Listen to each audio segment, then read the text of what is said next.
Dollar जो है वो तोरखम के रास्ते से और चमन के रास्ते से स्मगल हो रहा था। आइंदा आने वाले दिनों में मुमकिन तौर पे पाकिस्तान के अंदर कबायली इलाकों में दहशतगर्दी की एक नई लहर जन्म लेने वाली।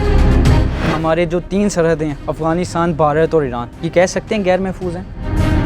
इस वक्त सबसे बड़ा ख़तरा जो है वो आपको अफ़गान सरहद के ऊपर है। अफ़गानिस्तान हमेशा से पाकिस्तान के लिए एक ऐसा निवाला है कि जिसे हम ना उगल सकते हैं ना निगल सकते। हमारे ऊपर आज जो हालात हैं इसके अंदर अफ़गानिस्तान का बड़ा कलीदी किरदार है। जी अस्सलाम वालेकुम ख़वातीन व हज़रात, मैं हूँ आपका होस्ट एहतिशामुल्लाह बहलीम और आप देख रहे हैं डेली पॉइंट। इस वक्त पाकिस्तान एक अजीब कशमकश में है। एक तरफ ईरान की सरहदें और वहाँ पे जो पेट्रोल है उसकी स्मगलिंग हो रही है, दूसरी तरफ इंडिया ने G20 करके एक नया पैगाम जारी कर दिया और तीसरी तरफ जो मेन इस वक्त बात चल रही है वो है अफगानिस्तान की सरहदें। अफगानिस्तान की सरहदों पे एक ऐसा माहौल क्रिएट हुआ है, एक जंग समा बना हुआ है। और इस वक्त हमारे साथ मौजूद हैं साजिद खान साहब, जो कि सीनियर सहाफ़ी हैं और कुछ टाइम पहले वो सारी सरहदों का दौरा करके आए हैं और सारी बात जानेंगे कि इस वक्त आपके नज़दीक पाकिस्तान आने वाले वक्त में किन किन मुश्किलात का सामना करेगा और अफगानिस्तान की तरफ से हमें क्या खमियाजा भुगतना पड़ेगा। जानते हैं सब इन्हीं की ज़बानी। अस्सलाम वालेकुम सर। जी वालेकुम अस्सलाम। कैसे मिजाज हैं? फर्स्ट क्लास, बिल्कुल ठीक है सर। हम एक नई जंग में थे, मईशत की, दिन ब दिन मईशत की जंग में उलझे हुए थे। अब ये नया मसला हो गया है तुर्कम बॉर्डर वाला, अफ़गानिस्तान वाला। पहले तो ये बताएं, हर बंदे के दिमाग में एक ही सवाल है कि अफ़गानी हमारे दोस्त हैं या नहीं। एक तो बहुत शुक्रिया जी बिल्कुल, आपने यहाँ बुलाया। दूसरा आपने हाल पूछा, तो अपना हाल तो ठीक है, लेकिन जिस तरह आपने अपने इंट्रो में कहा है, मुल्क के हालात दिन ब दिन ख़राब होने के इम्कानात बढ़ते जा रहे हैं। जहाँ तक आपका सवाल है कि अफ़गानिस्तान आपका दोस्त था या नहीं था, तो गुजारिश ये है कि अफ़गानिस्तान ने तो आज तक आपको तस्लीम नहीं किया। ठीक है जी, वो तो आपके दरमियान सरहद को भी तस्लीम नहीं करता।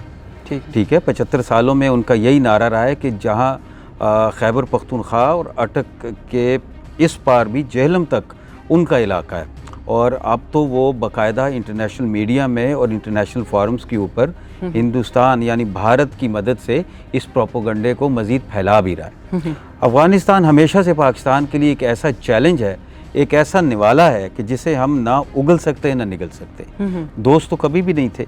हमारे ऊपर आज जो हालात हैं इसके अंदर अफ़गानिस्तान का बड़ा कलीदी किरदार है। ठीक है, ज़िया-उल हक़ के ज़माने से ये अज़ाब हमारे ऊपर नाज़िल हुआ है और जहाँ ज़िया-उल हक़ साहब ने इस मुल्क को क्लाशनकोव कल्चर दिया, बदमाशी दी, इस मुल्क के अंदर दहशतगर्दी ने अपना असर व रसूख कायम किया, वहीं पर अफ़गानिस्तान के नाम पर जो तालिबान की नसरियाँ थीं वो भी ज़िया-उल हक़ के ज़माने में आईं। और उसके बाद जो अफ़गान मुहाजिरीन की एक बहुत बड़ी तादाद 40 लाख उस वक्त थी, जो अब बढ़ के तकरीबन 60 लाख तक हो चुकी है, जो कि रजिस्टर्ड है।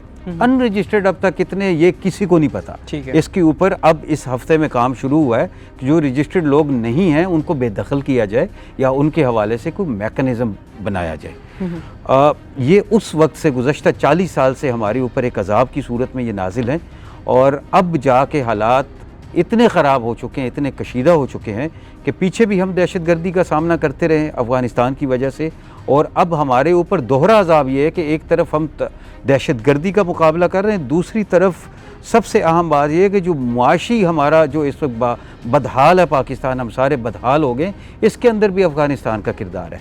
और जिस तरह आपने अपने इंट्रो में कहा कि अब बॉर्डर बंद है 5 दिन से, तो 5 दिन बॉर्डर वहाँ पे बंद रहा है। एक सराफा मार्केट पेशावर की बंद हुई है और डॉलर का रेट कहाँ से कहाँ आ गया है। आप ये समझते हैं, आपको पता है, सब पाकिस्तानियों को पता है कि डॉलर जो है वो तोरखम के रास्ते से और चमन के रास्ते से स्मगल हो रहा था, रोज़ाना की बुनियाद पे हो रहा था, लाखों की तादाद में हो रहा था।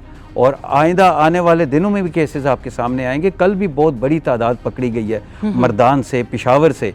और अब जो अफ़गान ट्रांजिट ट्रेड है उसके नाम पे जो स्मगलिंग हो रही थी, जिसमें FMCG प्रोडक्ट्स, खाने पीने की अशिया, और इसके पीछे जो है पस मंज़र में डॉलर स्मगल हो रहा था, चीनी स्मगल हो रही थी, आटा स्मगल हो रहा था।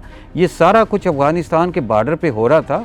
और हमारे जो हुकाम थे, अफसोसनाक अमर तो ये है कि पता था, बावजूद उनको पता होने के, और वो कोई भी इसके ऊपर इक़दामात नहीं उठा रहे थे। अब मुख्तलिफ़ क़यासराइयाँ हो रही हैं कि हमारे लोग भी शामिल हाल रहे हैं, यकीनन शामिल हाल रहे हैं, वरना बड़ा किस तरह मुमकिन है कि आपके बॉर्डर से जो है वो इस हद तक स्मगलिंग हो रही हो और आप बेखबर हों, यकीनी तौर पे लोग शामिल हैं, लेकिन इस पे मुख्तलिफ राय है, लोगों की अपनी सोच है। लेकिन मेरे नज़दीक आर्मी चीफ आसिम मुनीर साहब ने जो इक़दामात उठाए हैं और जो डंडा पकड़ा है इस वक्त, वो बड़ा ज़रूरी था। अगर वो ना पकड़ते तो बड़े बदतरीन हालात आ रहे थे, हम डिफ़ॉल्ट लाइन के बिल्कुल करीब थे। कुछ अंदरूनी क़ुव्वतें भी हमारी ऐसी हैं जो अपने सियासी मकासद की खातिर जो है वो इस तरह की सूरत हाल से मुल्क को दो चार करना चाहती हैं। अब दूसरा जो सबसे अहम आपने बात की, डॉलर रुका है जी, डॉलर रुका है, चीनी और आटा रुका है, तो लोकल मार्केट में आपने देखा है कि उसकी वैल्यूज़ में कमी आई है। ठीक है जी, जो चीनी नहीं मिल रही थी अब मिल रही है। नहीं, एक ये भी है कि दीगर चीज़ें जो कि हम एक्सपोर्ट कर रहे थे, बहुत सारी चीज़ें से जो हम अफ़गानिस्तान में एक्सपोर्ट कर रहे थे, पहले ही हमारी जो जीडीपी है, ग्रॉस डोमेस्टिक प्रोडक्ट, वो ऐसे दहाने में है कि बड़ी लूज़ हो रही है। तो हमें भी कहीं ना कहीं एक ही कंट्री ऐसा फिल वक्त है जहाँ पे हम एक्सपोर्ट कर रहे हैं। इंडिया से हम नहीं कर सकते। देखिए आप देखें, एक्सपोर्ट तो हम नहीं कर रहे ना। देखें, एक एक्सपोर्ट तो होता है लीगल चीज़ें जाएँ। जी बिल्कुल। अफ़गानिस्तान के दोनों बार्डर से आप जो है वो गैर कानूनी तौर पर स्मगलिंग कर रहे हैं, ये एक्सपोर्ट नहीं है। ठीक है। जीडीपी का तो एक अपना आपका पता है कि वो उसकी ग्रोथ क्या है या बाकी चीज़ें। इस वक्त सर-ए-दस्त जो सबसे बड़ा मसला है वो स्मगलिंग था। स्मगलिंग को रोका गया है और 2 बार्डर सील किए गए हैं, अफगानिस्तान के साथ सील किए गए। अब इससे आपकी स्मगलिंग तो रुकी है, लेकिन आइंदा आने वाले दिनों में मुमकिन तौर पे पाकिस्तान के अंदर कबायली इलाकों में दहशतगर्दी की एक नई लहर जन्म लेने वाली है। और मैं अभी बॉर्डर से होके आया हूँ, मैं कोहाट, तीरा और अगज़ई एजेंसी ये सब से होके आया हूँ। वहाँ पे जो हालात हैं वो ये हैं कि जो साबका रिजीम है उसने बैड तालिबान और गुड तालिबान में एक खलीज डाल के और कुछ लोगों को यहाँ पे बसाया था। अब वो आपके लिए वो अजाब बन के सामने आ गए हैं। 50,000 के करीब लोग थे जो यहाँ पे बसे हैं। मतलब अब उनको प्राइम मिनिस्टर की तरफ भी इशारा। देखिए, मैं सब नाम नहीं लेता, साहब का रिजीम सबको पता है कि उसमें आपकी इस्टेब्लिशमेंट भी शामिल है, बहुत सारे लोग शामिल हैं, सियासी कुव्वतें भी उसमें शामिल हैं और कुछ जाहिर है कि ना नज़र आने वाली कुव्वतें भी उसमें शामिल हैं। तो उसमें यह है कि अब आपको मुकाबला सिर्फ इस सख्ती का नहीं करना जो मुआशी तौर पे है। अब आइंदा आने वाले दिनों में, आइंदा महीनों में आपको एक स्ट्रेटजी प्लान करना होगी कि किस तरीके से जो पाकिस्तान के अंदर दहशतगर्दी होने जा रही है, जो प्लान कर चुके हैं भारत के साथ मिलके, और जो यहाँ पे कहते हैं कि तहरीक तालिबान पाकिस्तान या बाकी इस तरह की कुव्वतें हैं, वो एक हो चुकी हैं और अब उनके पास बहाना है कि जी इन्होंने हमारी आटा चीनी बंद की है, ये सारा कुछ किया, तो हम इनसे बदला लेंगे, ये सारे मामलात करेंगे। दहशतगर्दी की एक लहर जन्म लेने वाली है जो कि बड़ी ख़तरनाक है और इस पर दाद तहसीन देनी चाहिए। जो हमारी एजेंसीज़ हैं, जो हमारी फ़ौज है, वो इस वक्त बिल्कुल तैयार है और उन्होंने अपना प्लान भी मुरतब किया है और वो कबल अज़ वक्त जो है वो लोगों को आगाह भी कर रहे हैं चीज़ों को और मैनेज भी कर रहे हैं। अल्लाह ताला करे कि खैर हो, लेकिन अफ़गानिस्तान की तरफ से आपको कभी ठंडी हवा का झोंका नहीं आया, तारीख़ कम अज़ कम यही बताती है। सर, ईरान के हमारे कॉन्फ्लिक्ट्स हैं बेशतर तो तकरीबन पिछले 20 सालों से। अफ़गानिस्तान वो आप जैसे आपने बताया दोस्त नहीं है। इंडिया G20 हो गया, वो 20 ममालिक मिल गए हैं, वो भी नहीं। इसके साथ ही अगर G20 के बारे में आपसे पूछा जाए, आपके समझते हैं वो पाकिस्तान के लिए बेहतर था या कहीं ना कहीं वो भी पाकिस्तान के लिए, जैसे कि बाकी चीज़ें देखते हैं कि नुकसानात में जा रही हैं, वो भी नुकसान में गए? देखें, G20 में ज़ाहिर है कि इंडिया की सिफारती महाज पर एक कामयाबी है। आप अगर तस्लीम नहीं करेंगे तो ये ज़मीनी हक़ाइक़ के ख़िलाफ़ होगा। उन्होंने एक सिफारती महाज के ऊपर कामयाबी हासिल की है और सुपर पावर्स को इंडिया में इकट्ठा किया है। पाकिस्तान की जो साबका हुकूमत थी, मियाँ मोहम्मद शहबाज शरीफ साहब की हुकूमत, उनकी कामयाबी थी, एक कामयाबी जो शायद लोग इस वक्त नहीं समझ पा रहे। सिर्फ लोग खुश हो रहे हैं कि जी इस पर जो सियासी एजेंडा है लोगों का कि वो इंडिया ने इतनी बड़ी कॉन्फ्रेंस कर दी और बैनुल-अक़वामी कुव्वतें वहाँ इकट्ठी हुई हैं और मुस्तकबिल के मुआहदे हुए हैं, ये सारा मामला। लेकिन मियाँ शहबाज शरीफ साहब, उनकी कैबिनेट ने और जो उस ज़माने में जो हमारी वज़ारत ख़ारजा थी, उन्होंने बड़ी काविश करके चाइना के साथ, अगेन मैं क्रेडिट दूंगा आसिम मुनीर साहब को, चीफ़ ऑफ आर्मी स्टाफ को, उन्होंने सिफारती सतह पर इतनी कामयाबी ज़रूर हासिल की है कि इजलास श्रीनगर में होने की बजाय उन्होंने इंडिया में किया। अगर खुदा न खास्ता श्रीनगर के अंदर हो जाता तो हमारी साबका रिजीम, जो शहबाज शरीफ साहब से पहले की बात है, वो तो कश्मीर का मुकदमा हार चुके हैं ऑलरेडी हार चुके थे ना, वो तो जुमे की नमाज के बाद जी बाजुमात होके तो खामोशी इख्तियार करेंगे, इस हद तक उनका एहतजाज आ गया था। अगर इस वक्त ये G20 का जो इजलास था, कॉन्फ्रेंस थी, अगर ये श्रीनगर में हो जाती तो आप कश्मीर का मुकदमा 200% हार गए थे। तो मियाँ शहबाज शरीफ साहब को दाद देनी चाहिए, साहब का जो खारजा पॉलिसी थी मियाँ साहब की, उनको दाद देनी चाहिए कि उन्होंने बर वक्त इकदाम की और चाइना को उन्होंने रजामंद किया कि चाइना की एक तो क़यादत, जो मेन क़यादत है, जो उनके प्रेसिडेंट हैं, वो वहाँ पे इजलास में नहीं गए, वो उस कॉन्फ्रेंस में शामिल नहीं हुए। उन्होंने एक अपना रिप्रेजेंटेटिव भेज दिया वहाँ पे, जो कि कोई मानी नहीं रखता, नहीं भेज। दूसरा ये कि श्रीनगर के अंदर इजलास भी नहीं हुआ, चाइना ने उसके ऊपर एहतजाज किया था। इस हद तक तो पाकिस्तान की सिफारती कामयाबी बहरहाल है कि नामसाइद हालात के बावजूद, और हमारे पास कोई सोर्स भी नहीं है इंटरनेशनली, हम ज़ाहिर है इस वक्त तन्हाई का शिकार हैं, चंद दोस्तों के अलावा हमारी तो कोई बात भी सुनने के लिए तैयार नहीं है। इस मौके के ऊपर जो है वो चाइना हमारे साथ खड़ा हुआ है और हमारी बात को उसने समझा है, उसने तस्लीम किया है, और इजलास श्रीनगर में नहीं हुआ, और फिर चाइना की जो मेन क़यादत है वो भी नहीं आई, सेकंड लेयर की क़यादत भी नहीं आई, थर्ड लेयर की क़यादत भी नहीं आई। तो उन्होंने अपना दफ्तर ख़ारजा के कुछ लोगों को वहाँ पे भेजा है, जो कि पाकिस्तान की कामयाबी है, और ये कामयाबी पाकिस्तान की इस वक्त जो है वो हिंदुस्तान में ज़ेर बहस है। और जो हिंदुस्तान का आज़ाद मीडिया जिसे कहा जाता है, वो कोस रहा है अपनी गवर्नमेंट को, वो कोस रहा है कि पाकिस्तान ने इन हालात में भी ये कामयाबी हासिल की है। ये क्या सराइयाँ तो बड़ी होती हैं कि जो अफ़गानिस्तान का बॉर्डर, जो इसकी सरहदें हैं, वो वहाँ पे कशीदगी है, आप अपनी नज़रों से देख कर आएँ, आप बताएं कि आपने क्या मंजर देखा वहाँ पे? देखिए कशीदगी है, ठीक है, नो डाउट कशीदगी है।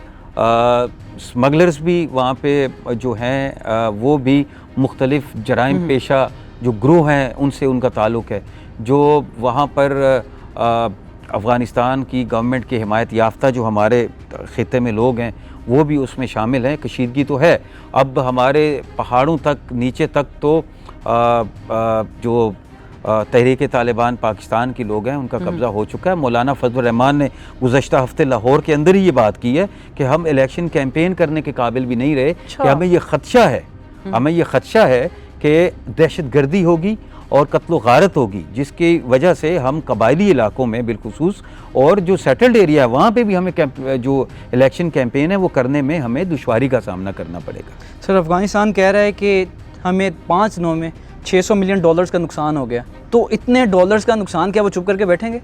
देखिए मैं वही अर्ज़ कर चुका हूँ कि उनकी गवर्नमेंट ने तो देखिए ना उन्होंने हरकत कैसी की है। अब यहाँ से बॉर्डर क्लोज हुए हैं, वो ज़ाहिर है हमारा हक है, हमारी एजेंसियाँ या हमारे कस्टम हुकाम जो हैं वो चेक करने के मजाज हैं, वो कंटेनर्स को चेक कर सकते हैं। वो जो लोग यहाँ से सौदा सल्फ लेके जा रहे हैं, आपको भी पता है उसके पीछे क्या है, वो चेक करना उनका हक है। इंटरनेशनल बॉर्डर्स पे यही कुछ होता है, हमने कोई उनके साथ ज्यादती नहीं की, और उन्होंने वहाँ पे हमारी करेंसी के साथ हाथ साफ किए, वीडियोज आपने देखी, बिल्कुल उन्होंने टिश्यू पेपर के तौर पर हमारी करेंसी को यूज़ किया, और हमारी वजह से ही वो आज इस काबिल हैं कि अफ़गानी रुपीज़ जो है वो एक मतलब डॉलर के अगेंस्ट वो 72 रुपया था, और अब 5 दिन के बाद वो 80-82 रुपये पे आ गया।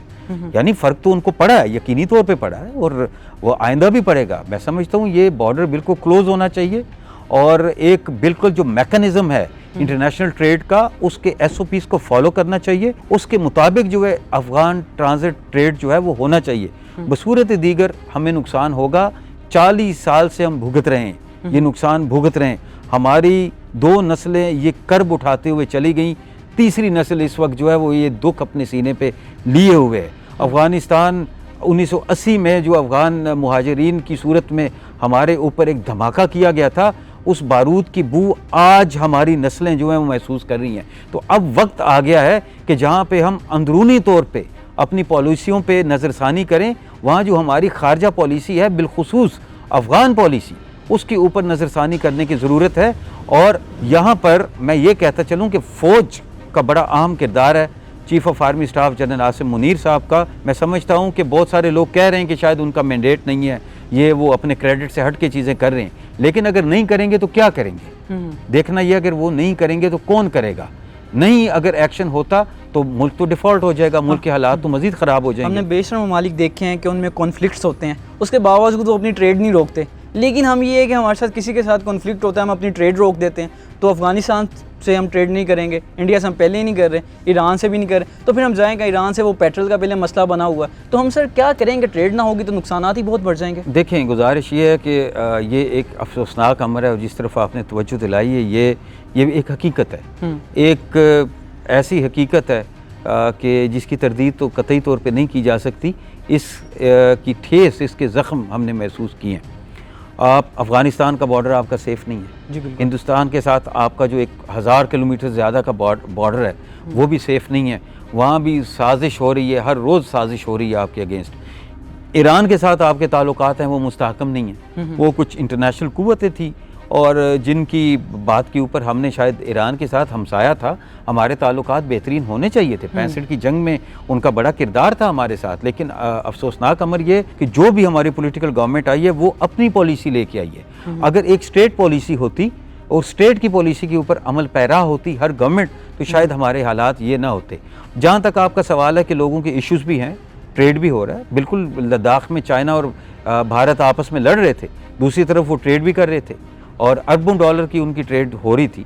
पाकिस्तान के भी भारत के साथ जो इश्यूज़ हैं इनको टेबल पे हल होना चाहिए, हल करना चाहिए। अब ज़माना बदल चुका, अब मतलब आप ये देखें कि जो जंग के जो मामलात होते थे वो बदल के एक रिवायती जंग से निकल के किसी और तरफ चल पड़े।